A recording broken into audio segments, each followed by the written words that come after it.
والدین اس کے لیے دعائیں بھیجتے ہیں اور پانچویں امام کہتے ہیں ہو ہی نہیں سکتا کہ والدین اس کے لیے دعائیں کریں اور وہ کامیاب نہ ہو.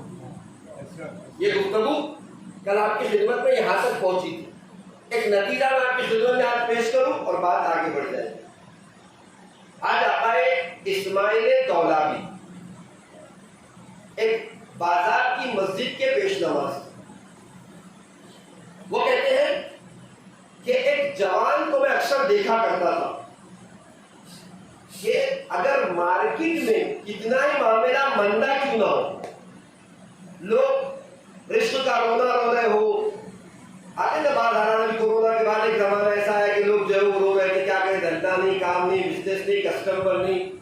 وہ کہتے ہیں کہ ایسے حالات میں بھی میں دیکھتا تھا کہ اس کے اوپر خدا کی نعمتوں کا نزول ہوتا ہے.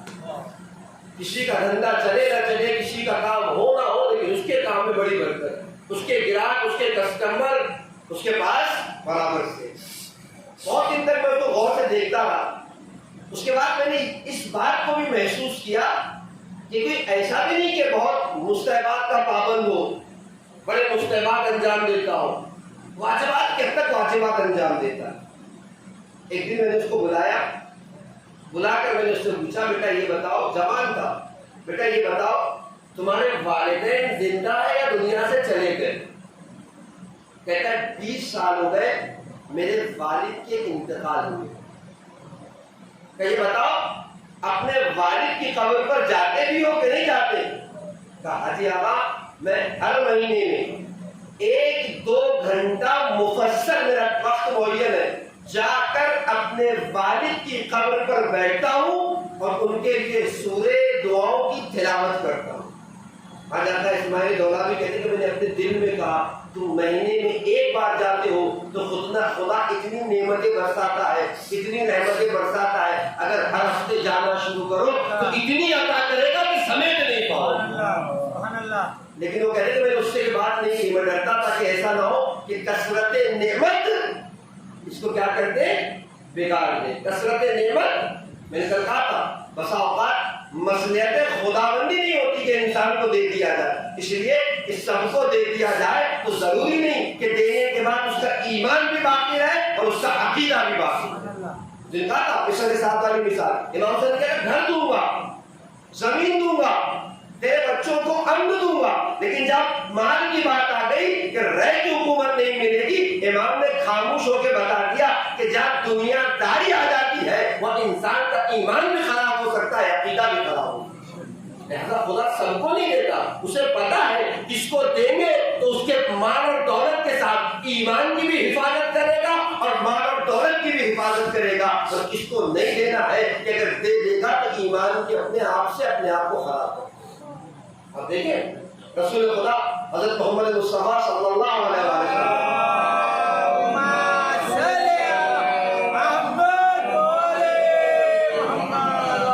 کا زمانہ ہے. اللہ کے رسول مسجد میں آتے تھے، کیا دیکھتے تھے؟ ایک شخص ہے جو رسول اللہ سے پہلے مسجد میں موجود ہے، مسجد کی صفائی کر رہا ہے، مسجد کا فرش بدل رہا ہے، مسجد کے معاملات کو دیکھ رہا ہے. اور رسول اللہ چلے بھی جاتے تھے تو یہ انسان مسجد میں دکھائی دیتا. کئی دن تک اللہ کے رسول غور کرتے رہے. ایک بڑا مومن اور بڑا متقی آدمی ہے، آنے سے پہلے مسجد میں یا جانے کے بعد تک مسجد میں تینوں ٹائم دکھائی دے رہا ہے، بڑی پابندی سے دکھائی دے رہا ہے.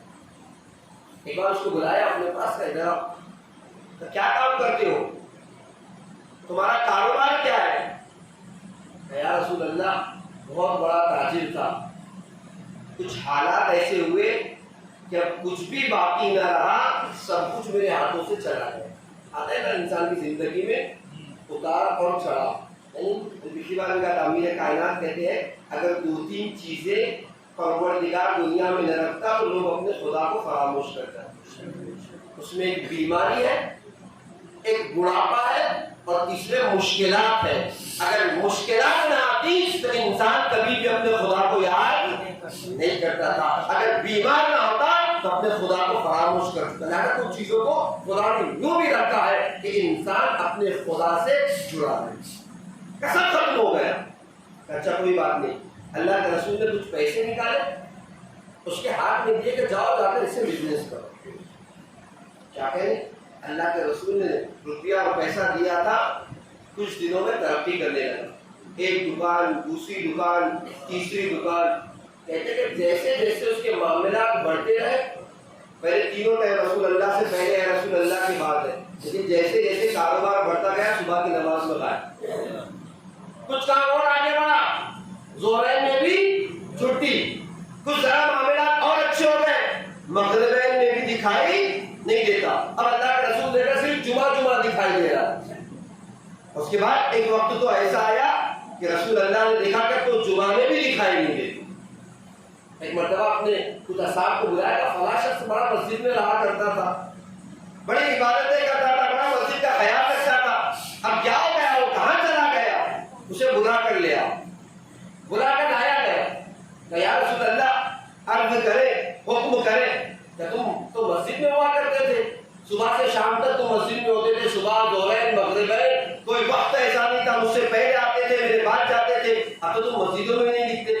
کیا کرے یا رسول اللہ, اتنی دکانیں ہیں, اتنے معاملات ہیں, اتنے کسٹمر ہیں, اگر ہمیں بولنا تو اس کو چیک دینا ہے, اس سے پیسہ لینا ہے, فلاں پارٹی سے ملاقات کرنی ہے, فلاں کو پیمنٹ کرنا ہے, فلاں سے کیش وصولنا ہے. ماشاء اللہ, رسول اللہ کہتے ہیں ماشاء اللہ کتنی اچھی بات ہے, سارے معاملات تمہارے سیٹ ہو گئے, سارا بزنس تمہارا اچھے سے ہو گیا, لیکن تم نماز کو چھوڑتے گئے, صبح کی چھوڑی, ظہرین چھوڑی, مغربین کو مسجد میں پڑھنا چھوڑا, اب تو تم نے جمعہ بھی بند کر دیا. یا رسول اللہ پڑھ لیتا ہوں, آخری وقت میں پڑھ لیتا ہوں, جیسے فرصت ملتی ہے پڑھ لیتا ہوں. اللہ کے رسول نے کہا تمہارا بزنس, تمہاری تجارت تمہیں مبارک, جو پیسہ دیا تھا اسے واپس کر دو. اس پیسے کی کیا بات ہے یا رسول اللہ, میں 10 گنا آپ کو دینے کے لیے, اب تو ماتا ہو گیا, 10 گنا آپ کو واپس کرنے کے لیے تیار ہوں. اللہ کے رسول نے کہا نہیں, مجھے تیرے 10 گنا کی ضرورت نہیں ہے, جو رقم دی تھی وہی رقم مجھے واپس کر دے. بڑے آسانی سے نکال کر وہ رقم اللہ کے رسول کے حوالے کر دی. تاریخ کہتی ہے جہاں سے چڑھنا شروع کیا تھا, جتنی بلندیوں پر گیا تھا, آہستہ آہستہ واپس آنا شروع ہوا. پھر وہ ایک مقام آیا کہ پھر رسول اللہ کے پہلے مسجد میں ہے, صبح کی نماز میں ہے, ظہر میں. اللہ کے رسول نے اصحاب کو جمع کر کے بتایا کہ دیکھو کبھی کبھار خدا کی مصلحتیں اس لیے نہیں ہوتی کہ خدا جانتا ہے اگر کسی کو دے دیا جائے تو اپنے مال و دولت سے ایمان کی ناک کاٹ دیا کرتا ہے. نعرے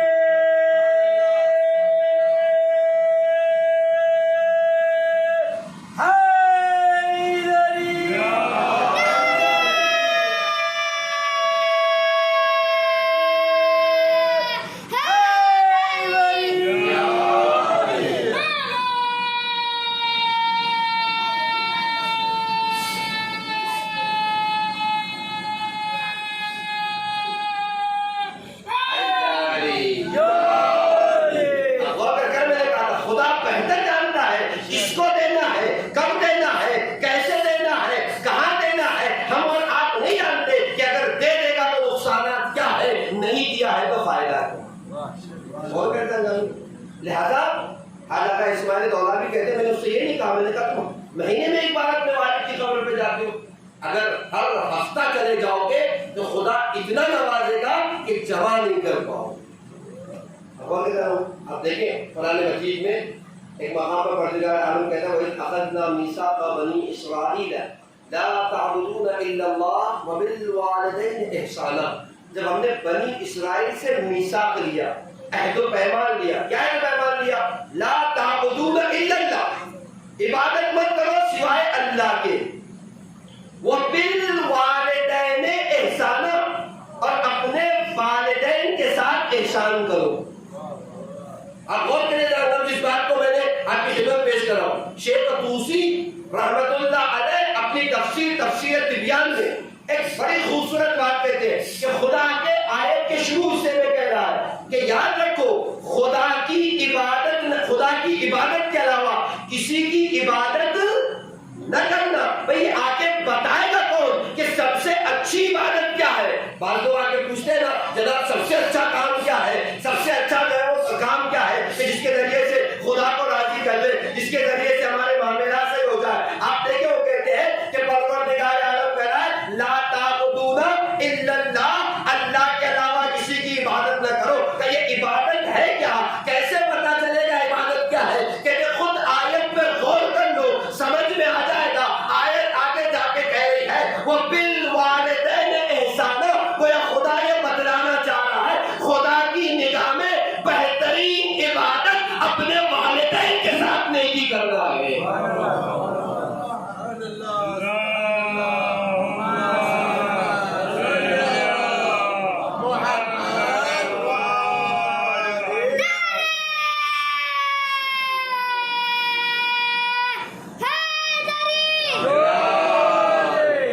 غور کیا جانے گرام بہترین نیکی والدین کے ساتھ نیکی ہے جانے گرامی. اور میں نے پیش نہیں کیا ورنہ اٹھا کے دیکھیے جہاں بھی قرآن میں خدا نے اپنی عبادت کا حکم دیا ہے برابر سے والدین کی اطاعت اور والدین کے احسان کا حکم دے کے بتایا کہ بہترین عبادت والدین کی اطاعت ہے، والدین کے ساتھ نیکی کرنا.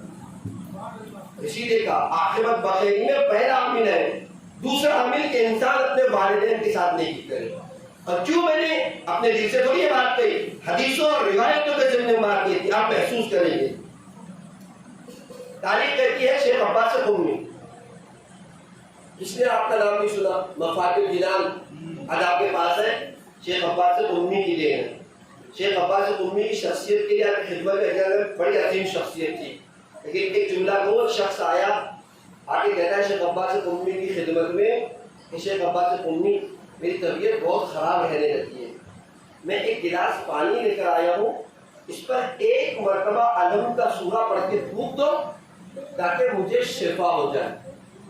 عباس قمی کہتے ہیں مجھے اپنی زبان پہ بھروسہ تو نہیں کہ میں نے اس زبان سے گناہ نہ کیا ہو، لیکن ہاں ان ہاتھوں پہ بہت بھروسہ ہے، پوری زندگی قال الباقر اور قال الصادق لکھا ہے. امام باقر نے کہا، امام صادق نے کہا گلاس آگے بڑھاؤ، انگلیوں کو ڈبویا، اس پانی کو پی لو، کہتے پانی کو پیا ہے شفا یاب ہو گیا.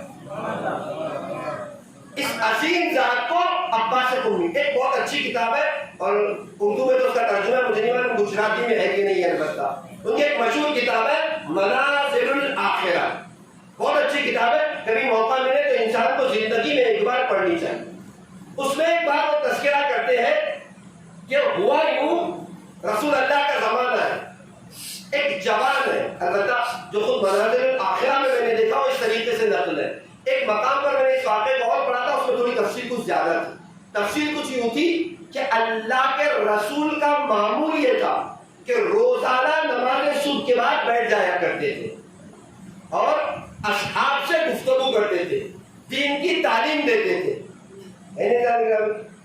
مسجد اللہ کے رسول کے زمانے میں صرف عبادت کی جگہ نہیں تھی، سارے معاملات مسجد سے ہوتے تھے. آج یہ ہمارا زمانہ ہو گیا ہے کہ مسجد سے صرف ہم سوچتے نماز پڑھنے کی جگہ ہے، عبادت کرنے کی جگہ ہے. اور اتنا ہی نہیں، ایک بات آپ کی خدمت میں عرض کروں، وہ رسول اللہ کا زمانہ تھا جب اللہ کے رسول بیٹھتے تھے، اصحاب کا جم میں غفل ہوتا تھا، لوگوں کو اس بات کا احساس تھا کہ ہمارے پاس دین نہیں ہے، رسول اللہ کے ساتھ زندگی گزار رہے ہیں، ہمارے پاس دین کی باتیں نہیں ہے. الحمدللہ آج ہمارا دور ہے، نہ مولانا اس بات کو محسوس کرتے ہیں کہ ہمیں دین دینا چاہیے، نہ عوام کو اس بات کی خبر ہے. وہ سوچتے ہیں پڑھے لکھے ہیں، ہمیں تو سب کچھ آتا ہے، لیکن نہیں، ایسا نہیں ہے. بہت زیادہ اس بات کی ضرورت ہے اور مسجدوں کو اس حد تک لے جانا چاہیے. اگر مسجدوں سے اور ممبروں سے دین نہیں لیا جائے گا تو کہاں سے لیا جائے گا؟ اللہ کے رسول بیٹھ جایا کرتے تھے، اس میں لکھا تھا کہ رسول اللہ نے ممبر کے بغل میں سیدھے ہاتھ کی طرف ایک دروازہ بنایا ہوا تھا. اچھا اللہ کے رسول ایسا نہیں کہ صرف مردوں سے گفتگو کرتے تھے، 3 اوقات تھے، ایک وقت میں مردوں سے، ایک وقت میں عورتوں سے اور ایک وقت میں بچوں سے. 3 الگ الگ موقعوں پر رسول اللہ 3 الگ الگ لوگوں کو تعلیم دیا کرتے تھے اور ایک دروازہ بنایا ہوا تھا.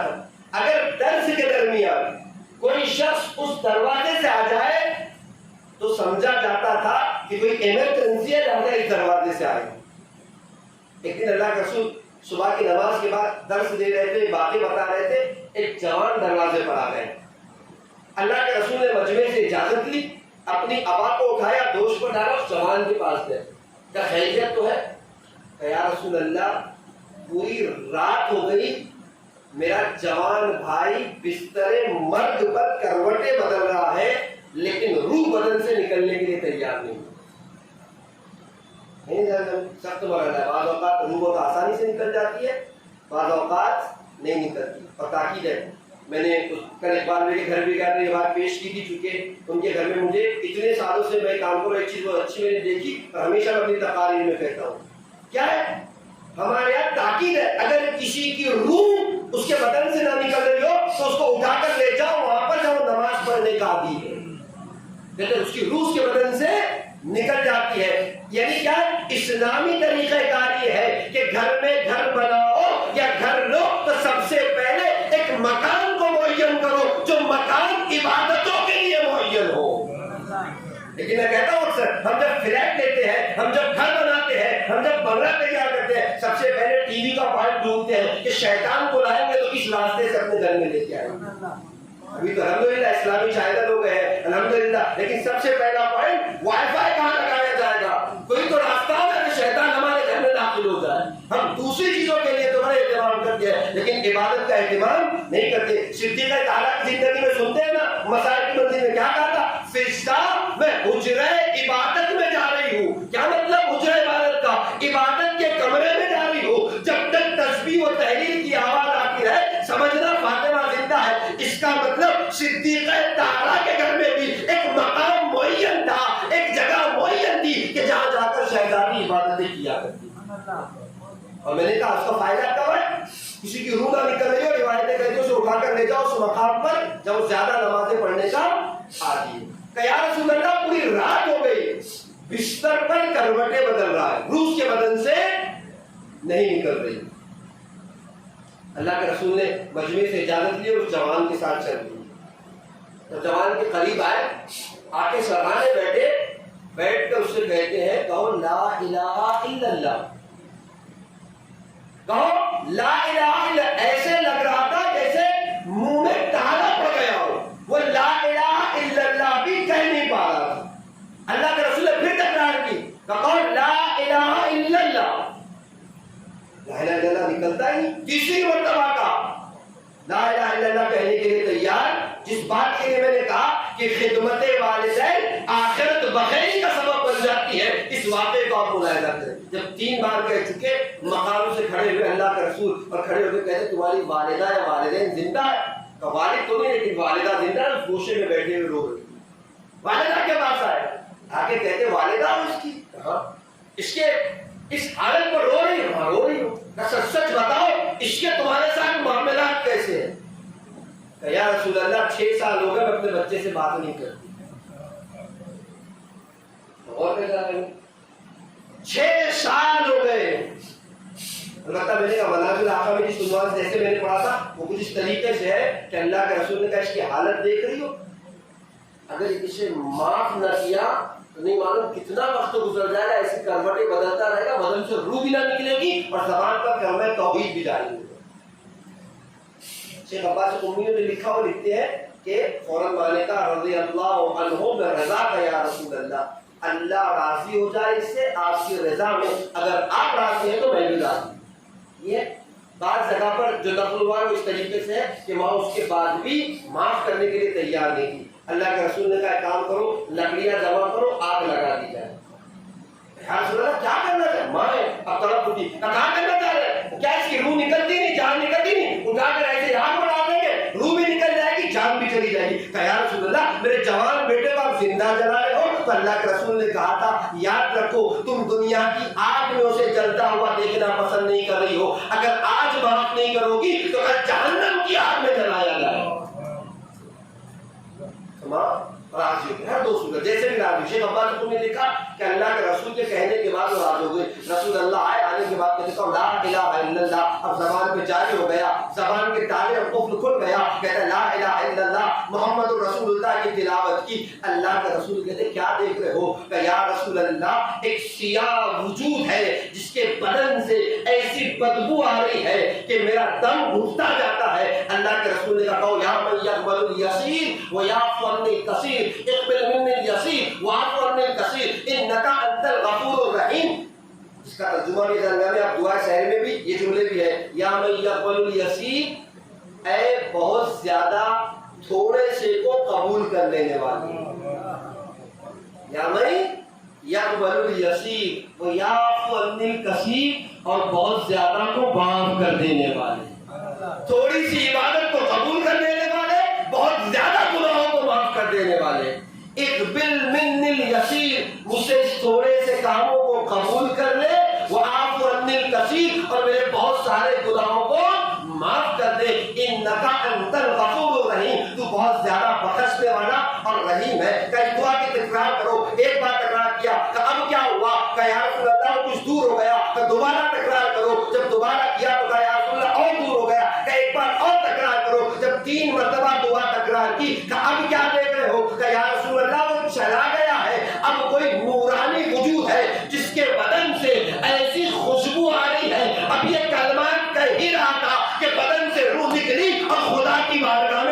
پہنچا. کہتے ہیں ملک الموت اسرائیل ہو, یا قرآن نے 2-3 لوگوں کا تذکرہ کیا, اسرائیل ہے یا کچھ فرشتے ہیں جو روح کو قبض کرتے ہیں. اگر مومن کے سراہنے جاتے ہیں تو اتنی خوبصورت شکل اختیار کر کے جاتے ہیں کہ اس کی خوبصورتی کو دیکھنے میں اتنا مگن ہو جاتا ہے مومن کہ اس کے بدن سے اس کی روح کو جدا کر لیا جاتا ہے, اس کو احساس بھی نہیں ہوتا. کافر اور منافق کے لیے تو اتنی سخت روایتیں ہیں کہ جیسے کانٹے کے اوپر ریشم کا کپڑا ڈال کے کھینچا جائے جیسے نہیں نکلتا ویسے روح نکلتی ہے, لیکن مومن کے لیے کیا لکھا ہے, ایسی خوبصورتی سے نکلتی ہے. وہ اس کے حسن کے دیکھنے میں اتنا مشغول ہو جاتا ہے کہ روح نکال دی جاتی ہے, اسے پتہ بھی نہیں چلتا. ہوتا ہے کہ نہیں ہوتا ایسا؟ قرآن تو میں نے کہا سورہ یوسف اب لوگ پڑھتے اور پڑھتے اس کی سیڈی بن گئی ہے, ویڈیو بن گئی ہے. کیا کہتے ہیں, جب مصر کی عورتوں کے سامنے سے جناب یوسف گزرے, قرآن کی تعبیر کیا, قطعنا ایدیہن, کیا ہوا, ان لوگوں نے اپنی اپنی انگلیاں کاٹ لی. اچھا کاٹی جب یوسف گزر رہے تھے, پتا کب چلا, کب پتا اس وقت چلا جب یوسف گزر گئے. کہتے ما ھذا بشر, یہ کوئی بشر نہیں, انسان نہیں, یہ تو کوئی آسمانی مخلوق ہے, اتنی خوبصورت. اس کا مطلب یہ بات تو طے ہو گئی نا کہ انسان خوبصورتی کے دیکھنے میں اتنا مشغول ہو سکتا ہے کہ انگلیاں کٹ جائے پتا نہ چلے. اسی طریقے سے جب ملک آتا ہے دیکھنے میں اتنا مگن ہو جاتا ہے مومن کہ روح نکال دی جاتی ہے, اسے احساس تک نہیں ہوتا.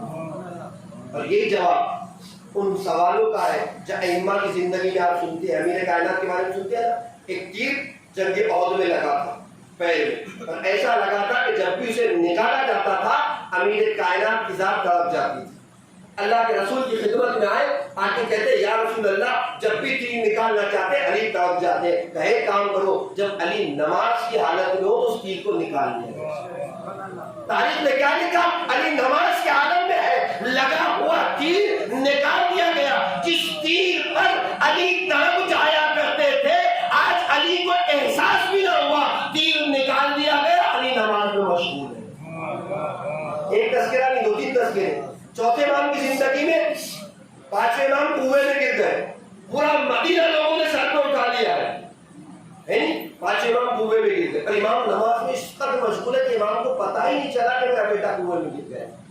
اچھا مشکل کیا ہے اس میں, جب نماز ہوئی تو کنویں کے قریب آئے, آگے کہتے ہیں اللہ میری امانت کو, میرے سب سے زیادہ جو چیز رہی تھی آپ کی والدہ تھی, مامتا ہے وہ اتنا کام کر رہی تھی, معصومہ تھوڑی تھی. کنویں کے پاس چلا میری امانت کو واپس دے دے. کنویں کا پانی بھرنا شروع ہوا, 5ویں امام اوپر آئے, 4تھے امام نے اٹھایا, والدہ کے حوالے کیا, کرے یہ تیری امانت ہے. جملہ کی خدمت میں نظر کرو, یاد رکھیے جو کنواں یوسف کو ڈبو نہ سکا فقر یوسف کو کیسے ڈبوتا. سبق کے ساتھ دل بولا,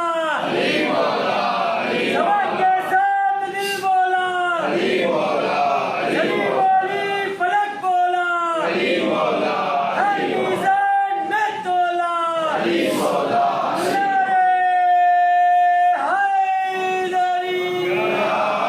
سلامتی امام زمانہ بے آواز بلند تر صلوات اللہ.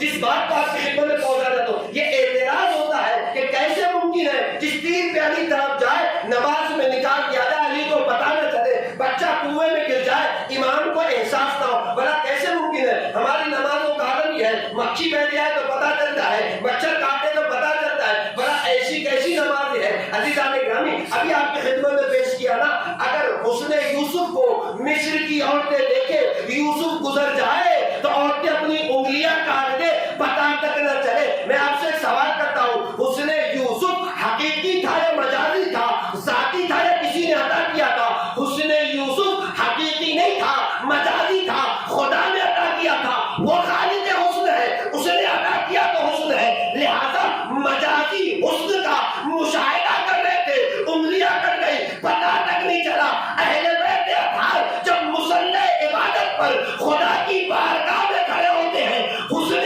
مجازی نہیں خدا کے حسن حقیقی کا مشاہدہ کرتے ہیں. پیر میں لگا ہوا تیر نکال دیا جائے, بچہ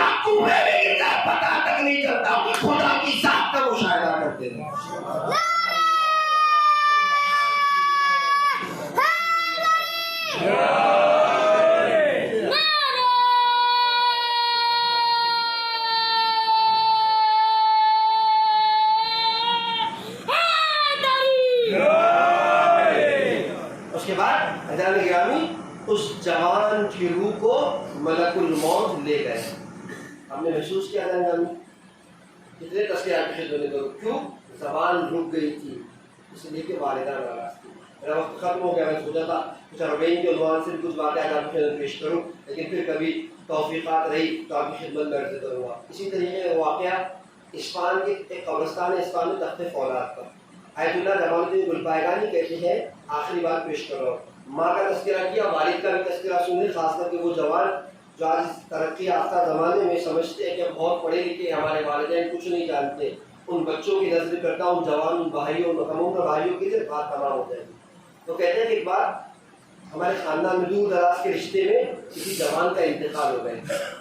تو ان کے خاندان کا پڑھا لکھا شخص کا مجھے بلایا گیا کہ آ کر آپ تلقین پڑھ دیں. میں گیا تلقین پڑھنے کے لیے اور میں نے پڑھنا شروع کیا اسما افہم. جیسے میں نے اس سے یہ کہا اس کی آواز میرے کانوں میں آئی. میں نہ کچھ سمجھ رہا ہوں نہ میری کچھ بات سمجھ میں آ رہی. اس میں افہم کا مطلب کرتے ہیں سن اور سمجھ. کیوں؟ اس دن میں نے کہا تھا جب سب لوگ جانے لگتے قبرستان سے تو ملائکہ آ کر عقیدے کا سوال کرتے. دوسری طرف تو اسی لیے پڑھی جاتی ہے تاکہ اسے یاد دلایا جائے کہ تیرا امام یہ ہے, تیرا نبی یہ ہے, تیرا خدا یہ ہے, تیری کتاب یہ ہے, تیرا کعبہ یہ ہے. وہ کہتا ہے میں جیسے کہا بسم اللہ الرحمن الرحیم افہم فلان ابن فلان, وہ کہتا تھا میرے کچھ سنائی دے رہا ہے نہ میرے کچھ سمجھ میں آ رہا ہے. کوئی بات نہیں, 70 تو بہت ہوتی. وہ کہتا ہے جیسے ہی میں نے پھر پڑھا پھر وہ جواب مجھے آیا. ابھی یہ دیکھ ہی رہا تھا, ایسے لگ رہا تھا میری آنکھوں سے پردے ہٹا دیے گئے, اس کا برزخ مجھے دکھائی دے رہا. اور میں نے دیکھا تو کیا دیکھا, کچھ شیاطین ہیں جو ناچ رہے ہیں اور یہ کہتے جا رہے ہیں کہ یہاں سے جا رہا ہے تو بے دین جا رہا ہے, ایمان بے ایمان جا رہا ہے, صحیح طریقے سے نہیں جا رہا ہے. خوش ہو رہے تھے. میں پریشان ہو گیا, جلدی سے میں قبر سے اٹھا.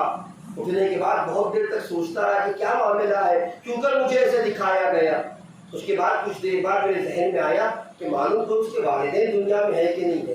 رشتے دار تھا, دور کا رشتے دار تھا. میں نے کہا اس کے والدین, کہا والدین فلاں گوشے میں فلاں درخت کے پاس کھڑے ہو کر رو رہے. والد کے پاس گیا, جا کر میں نے پوچھا آپ کا بیٹا تھا کیسا تھا, مذہبی تھا تو نہیں تھا؟ بہت مذہبی. اور اتفاقاً حوضہ علمیہ میں مدرسے میں نے اس کا ایڈمیشن کرایا تھا. نماز کا پابند, روزے کا پابند, ہر چیز کا پابند. آپ لوگ خوش تو تھے نا اس سے؟ کہتا ہاں خوش تھے, لیکن ایک عادت بہت بری تھی. بہت توجہ چاہتا ہوں خاص کر کے میرے ہم عمر بھائیوں کے لیے. ایک عادت, وہ کیا عادت تھی؟ میں اگر اس کے سامنے بات کروں تو وہ مجھ سے کہتا تھا آپ کچھ مت بولو, آپ پڑھے لکھے نہیں ہو, آپ مت بولیے, آپ جاہل. آج بچے کہتے ہیں آپ کو کیا پتا, ہم نئے زمانے میں زندگی گزار رہے ہیں, انٹرنیٹ کی دنیا ہم نے دیکھی ہے, ٹیکنالوجی کا دور ہم دیکھ رہے ہیں, آپ کو کیا پتا. وہ مجھے تنہائی میں تو تنہائی میں سب کے سامنے کہہ دیتا تھا کہ آج آپ خاموش رہیے, آپ کو کچھ نہیں پتا. وہ جب یہ کہتا تھا نا میرا دل بڑا ٹوٹ جاتا تھا. اور خاص کر کے اگر 4 لوگوں کے سامنے گئے تو مجھے تکلیف ہوتی تھی. اسی لیے تو چوتھے امام کا اس جملے کو یاد کیجئے, کہتے اپنے والد کی رسالت لوگوں میں اپنے والد کی قدر کرو, اس لیے کہ ہر خوبی جو تمہارے اندر ہے, تمہارا باپ تمہاری نیکیوں کی اصل ہے. اگر وہ نہ ہوتا تو یہ نیکیاں تمہارے اندر کبھی نہ آتی. آج تم نے پڑھ لیا ہے تو اس کی محنتوں کی بنا پر ہے, اس کی قربانیوں کی بنا پر ہے. آج اگر تم کسی مقام پر پہنچ گئے ہو, خدا نے تمہیں رزق دے دیا ہے, دولت دے دی ہے, 4 ویلر دے دی ہے, بڑا مقام اور عہدہ دے دیا ہے, جو کچھ ہے مان کہتے ہیں تمہاری اصل ہے, اس کا خیال رکھنا, اسے ناراض نہ ہونے دینا. جب بھی کہتا تھا آپ ظاہر ہے آپ کو کچھ نہیں معلوم, خاموش ہو جائیے, سارے کام اچھے تھے, ایک چیز میرا دل توڑ دیتی. ہاں ناراض تو نہیں ہو, ساری ناراضی بس درد دل میں ہے. میں نے ان کے باپ سے کہا میں گیا تھا تلقین پڑھنے کے لیے, یہ عالم میں دیکھ کے آ رہا ہوں, ایک کام کرو تم دل سے کہو پروردگار میں نے اپنے بچے کو معاف کر دیا, اس پر عذاب نہ کرو. کہتے اس نے کہا, اور اب جب میں دوبارہ گیا ہوں اور میں تلقین پڑھنا شروع کی تو نہ اس کی کوئی آواز آئی بلکہ برزخ کا میدان دکھایا گیا. چند جملے میں نے کہے, 4-5 اماموں کے نام تک نہیں گیا تو میں نے دیکھا امیر کائنات تشریف لائے کہہ رہے اب تم چلے جاؤ, یہاں سے ذمہ داری ہماری. کون سا جائے, دونوں تذکرے کے, ایک والدہ کا تذکرہ ہے, ایک والد کا تذکرہ. لہٰذا اگر کوئی چاہتا ہے کہ عاقبت بخیر ہو جائے, دنیا بھی سمجھ جائے اور آخرت بھی سمجھ جائے. لہذا ضرورت اس بات کی ہے کہ انسان اپنے والدین کا فرق نہیں کرتا، والدین زندہ ہو یا مردہ، والدین فاسق ہو یا مومن، والدین مسلمان ہو یا غیر مسلمان، سب کے لیے اگر زندگی میں کامیابی چاہیے تو والدین کی خدمت کریں، والدین کی بارگاہ میں جائے. یہ ایک ایسا عامل ہے کہ جو دنیا بھی سنوار دے گا اور آخرت کو بھی بنا دے گا. یہ دوسرا عامل تھا آخرت بخیر کا. میری اپنی تیاری اور پریپریشن کے مطابق 2-3 عامل اور بچتے ہیں، لیکن 2-3 مناسبتیں بیچ میں ایسی آئی کہ میں وہاں تک نہیں پہنچ سکا، جس میں ایک اچھا اخلاق ہے. کبھی موقع رہے گا تو پیش کریں گے، جو آخرت بخیری کا سبب بنتا ہے.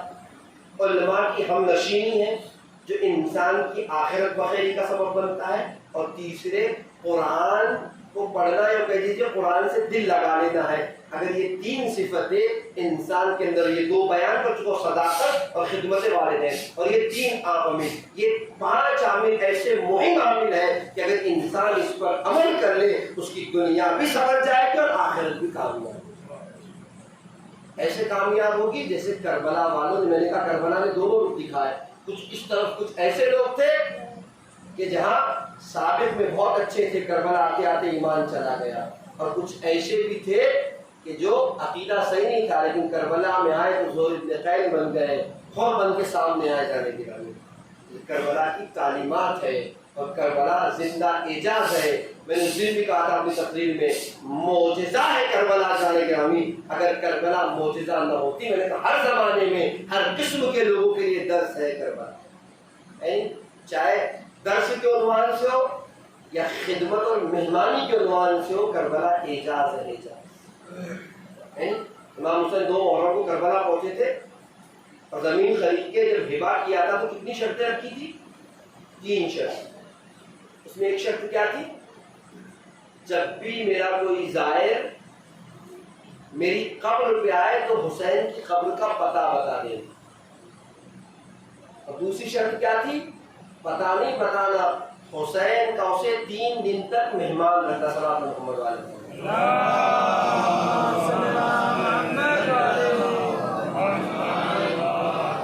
حسین کی قبر کا پتہ بتا دینا اور 3 دن تک اسے حسین کا مہمان رکھنا. عزیزان گرامی، اگر حسین میزبان نہ ہوتے، کوئی حکومت نہ تھی جو کروڑوں کے مجمع کے لیے غذا اور آب و دانے کا انتظام کرتے جائے. آپ حج کے لیے جا گئے تھے نا، کتنے حاجی گئے تھے؟ کچھ سال پہلے سعودی مملکت نے کیا کیا، حاجیوں کا کوٹا مخصوص کر دیا. ہندوستان سے اتنے آئیں گے، سعودیہ سے، آپ کے ایران سے اتنے، افغانستان سے اتنے. کیوں یہ کیا جانے گا؟ اس لیے کہ حکومت یہ چیخ رہی تھی ہمیں کھانا دینا ہے، ہمیں پانی پہنچانا ہے، ہمیں رہنے کا انتظام کرنا ہے. اور کرنا نہیں جانے کے آپ انتظام کرنے کے ساتھ ساتھ وہ جو گندگیاں انسانوں سے نکلتی ہے اس کے انتظام آتا ہے. یعنی ہر چیز کا ہمیں انتظام کرنا ہے. اتنا ہی مجمع آنے پائے جتنے کو ہم سنبھال سکے. لیکن جانے کہ ہمیں کوئی ایک وقت تو لا کے بتائیے کہ علاقائی حکومت کہہ رہی ہو نہیں مجمع زیادہ ہو گیا، اتنے لوگ نہیں آ سکتے، اتنے لوگ نہیں جا سکتے. اس سال تو حکومت نے حد کر دی، بعض مملکتوں کو فری ویزا دے کے یہ دعوت دی ہے تم ہماری حکومت میں نہیں، حسین کے مہمان بن کے آ رہے ہیں. ہم کون ہوتے ہیں کھلانے والے، ہم کون ہوتے ہیں دینے والے؟ یاد رکھیے گا، میرے پاس وقت نہیں حوالہ پیش کرتا. معجزہ کہتے کسے ہے؟ جو انسان کی فطرت و عادت سے بالا چیز ہو اسی کو اعجاز کہا جاتا ہے. دنیا کا جائزہ لے لیجئے، دنیا کا اصول ہی ہے، لوگوں کی فطرت ہی ہے، لوگوں کا مزاج ہی ہے. لوگ کھانے کے لیے مرتے ہیں، لوگ کھانے کے لیے لڑتے ہیں، لوگ کھانے کے لیے پریشان ہوتے ہیں. واحد مقام کربلا ہے جب کھلانے کے لیے پریشان، کھانے کے لیے پریشان نہیں ہوتے، کھلانے کے لیے پریشان ہوتے ہیں. میرے موقع میں آ جائیے گا، میری زمین سے کھا لیجیے گا، میرے طرف سے اٹھا لیجیے گا. کربلا اعجاز ہے، اعجاز. جس زاویے سے آپ دیکھیے، اور میں نے کہا قسم خدا کی اگر امام حسین کی وصیت نہ ہوتی نا کہ میرے زائر کو 3 روز تک حسین کا مہمان، کوئی حکومت نہیں تھی جو کروڑوں کے مجمع کی غذا فراہم کرتا. میں ایک انٹرویو دیکھ رہا تھا آپ سے کچھ سال پہلے، آخری جملہ آپ کی خدمت میں کر کے بات کو تمام کر دوں. ایک ویسٹرن کلچر والے سے ایک انٹرویو لینے والا کہتا ہے کہ سبیلے یہ موقف یہ تبرکات یہ سب دیکھ کر تم کیا سمجھتے ہو؟ وہ کہتا ہے میں جو سمجھتا ہوں یہ ہے کہ Hussain is a rich man of the world, دنیا کے امیر ترین شخص کا نام حسین ہے۔ تب کیا کیسے کہ کوئی دلیل بھی ہے کہ خالی دعویٰ ہے؟ تب دلیل کیا دوں جس حسین کے نام پر زمانہ اتنا خرچ کر دیتا ہے، خود حسین کتنا بڑا نام ہے اس کے نام پر لوگ قربان کر رہے ہیں، جس کے نام پر لوگ قربان کرنے کے لیے تیار ہو، ذات خود کتنی بڑی ہوگی جانے کے لیے ہے نہیں؟ اور آپ دیکھتے ہیں چھوٹے چھوٹے پھول سے بچے اذان گرامی پورے سال جب وہ کھاتے ہیں نا، ایک حصہ کھاتے تو ایک حصہ بچا لیتے ہیں، حسین کرتا ہے۔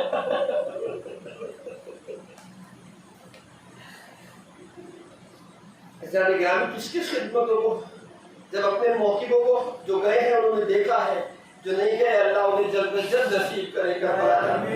جب اپنی سبیلوں اور موقعوں کو سمیٹ لیتے ہیں تو بارگاہ احباب فداء حسین میں رو کے کہتے ہیں آقا ہم آپ کے سائلوں کی خدمت کریں، آقا ہماری خدمتوں کو قبول کر لیجیے گا۔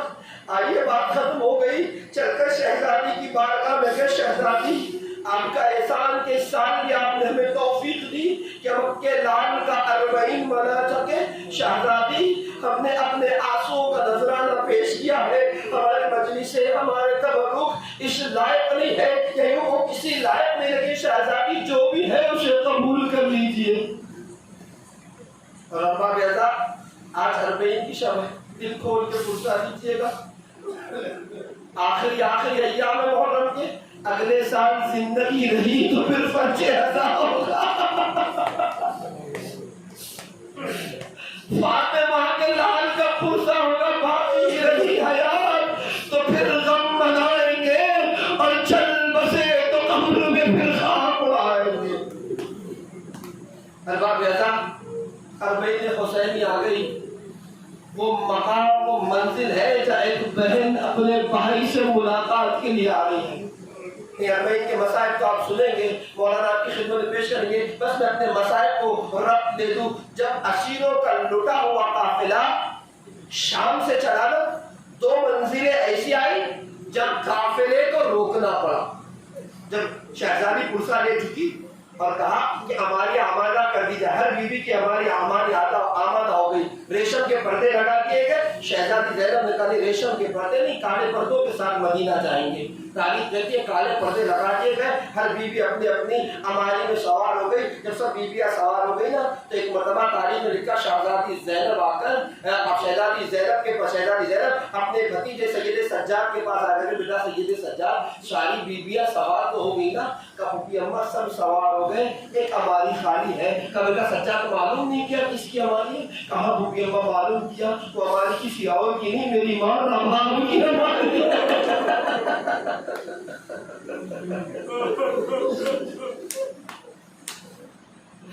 صاحبان اولاد تشریف فرمائے، اللہ آپ کے بچوں کو سلامت رکھے، آپ کی آوازوں پر رحم نازل کرے کہ جیسے آپ کا نام سنا علی کی بیٹی زینب سمجھ گئی کہ چلو سجاد میرے ساتھ چلو، کبھی اماں کہاں جا رہی ہو؟ کہ کہیں نہیں، رباب زندان شام میں ہوگی۔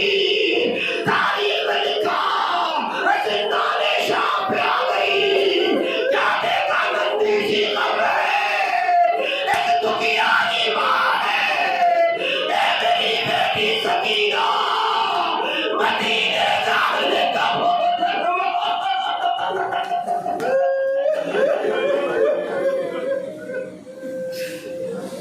اے بیٹی سکینہ مدینے جانے کا بہت ارمان تھا، چلو مدینے جا رہے ہیں، کیا پتہ کر نہیں چلو گی؟ اللہ اللہ۔ تاریخ میں لکھا شہزادی زینب آگے بڑھی، بھابھی کے کانوں کو سنبھالا کہ بھابھی چلنے میں تاخیر ہو رہی ہے، نہیں معلوم ماں کو کیسے قبر سکینہ سے جدا کیا، لے کر چلی تو صحیح، ہم دونوں زندان سے نکلے ہیں، ایسے لگ رہا تھا قبر سکینہ سے آواز آ رہی ہو، اے پھوپھی اماں بابا کے پاس جائیے گا تو میرا سلام کہیے گا۔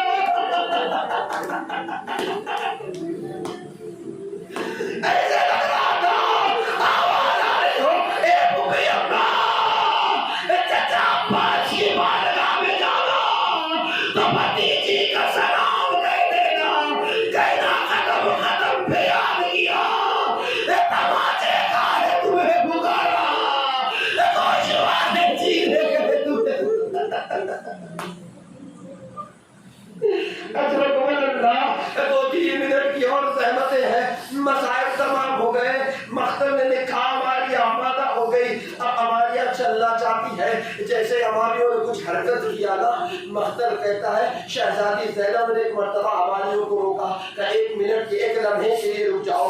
امالیہ رک گئی۔ شام کی عورتیں ہیں، خدا حافظی کرنے کے لیے آئی ہوئی ہے۔ شہزادی زینب نے اپنے امالی کے پردے کو ہٹایا، ہٹا کر کہتی ہے اے شام کی عورتوں، زینب تو جا رہی ہے لیکن اپنے امالی کو تمہارے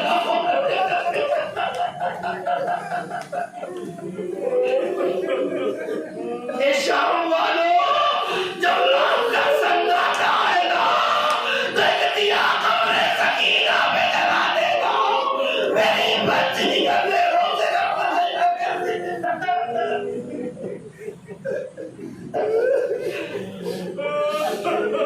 اجرکم اللہ 2-3 منٹ کی اور زحمت برداشت کر لیں۔ آج مزاج نہ پڑے تو کب پڑے جائے؟ 40 کی شب 40 کی زندگی دن نکل آئے تو پھر غم حسین رکا۔ تاریخ میں لکھا امالیہ چلی، شہزادی زینب کہتی ہے ہم کربلا ہو کے مدینے جائیں گے۔ بس میں 40 نہیں پڑھنا چاہتا، 40 تو آپ ماشاءاللہ سنیں گے۔ تاریخ میں لکھا کربلا میں امالیہ وارد ہو گئی، زینب نے حسین کی قبر کو دیکھا، ناکے سے گرا دیا، پید کرنا شروع کیے، اے میرے بھائی زینب، حسین تیرا وعدہ پورا ہو گیا، اے بھیا حسین، زینب سب لٹا کے آئی ہے۔ کہنے لگی اے بھیا لیکن شرمندہ ہے، تیری آواز سکینہ کو لگا۔